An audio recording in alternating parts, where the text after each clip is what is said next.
Ito po, magdi-DIY po tayo ngayon, guys. Ito po, on the beat, signal light.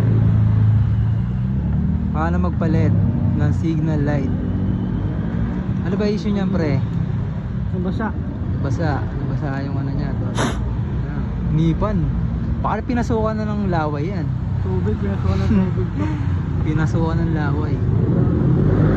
Kaya naging defective. Ayan na, ito na po yung pinalit natin, no? Bago na po yan. Bagong kuha. Bagong shabu. Tignan niya natin, guys, kung gagana. Oh, magana na. Magana na, guys. Ito, ayun, no, hazard, do. Angas, bro. Okay na. Pwede na ulit bumalagbag. Thank you po.